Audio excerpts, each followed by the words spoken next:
All right, so we're going to get right into it in today's video. We're going to be talking about Sam Bankman-Fried, a.k.a. SBF. I'm sure you guys have been watching all the headlines, all the news.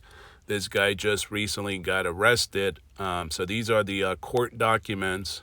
As you guys can see, 28 pages long. We're not going to read every single page. We're going to start off with the summary to give you guys, those of you that don't know who he is, some background.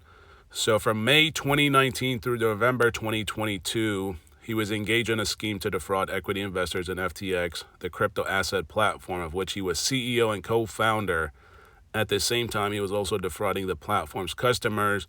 He raised more than $1.8 billion from investors, including U.S. investors. I believe it was like 90, if I'm not mistaken, U.S. investors who bought an equity stake in FTX, believing that FTX had appropriate controls and risk management measures.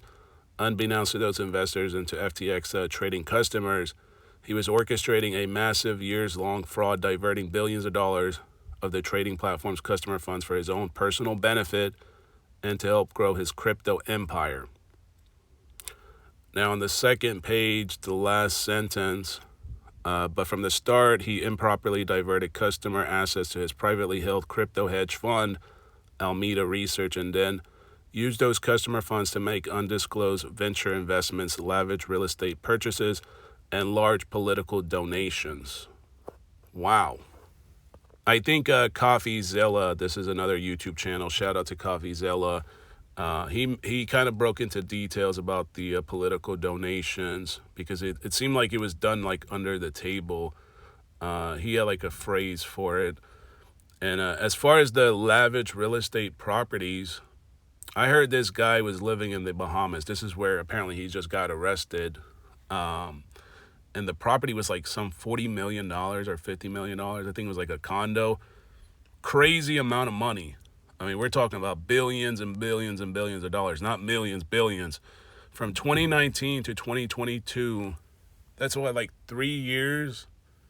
And I think this guy dropped by like $30 billion or some crazy number like that. And I think that everybody that promoted this should also be held responsible and accountable, especially these YouTubers. I know there's some people like trying to defend some of these YouTubers, but I think every single YouTuber should also be held accountable and responsible the same way all these other influencers, celebrities, basketball players. And I believe there's already been a class action lawsuit against some of these celebrities. But I think there needs to be something towards some of these YouTubers that took in large amounts of money to promote this to their followers, subscribers, whatever. Because a lot of people, regardless, I mean, if these influencers had smaller audiences in comparison to the celebrities, they still promoted this to people, to an audience of subscribers and supporters that also took this risk, took their own money, their hard-earned money, invested into FTX and lost it. Now, there's people that lost like large sums of money. I heard like there's like a venture group that lost, I think like $200 million. Is pretty crazy. Like I said, we're not going to read every single page. There's like some more background information. He's like a 30-year-old.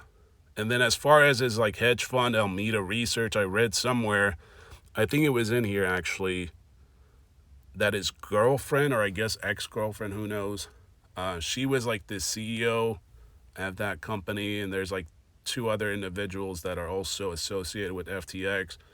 So it's not just him, but he's definitely the big fish. But there's like smaller fish around him. And all this really looks like to me is like he's probably going to go to jail for a few years. And he probably got some money stashed somewhere.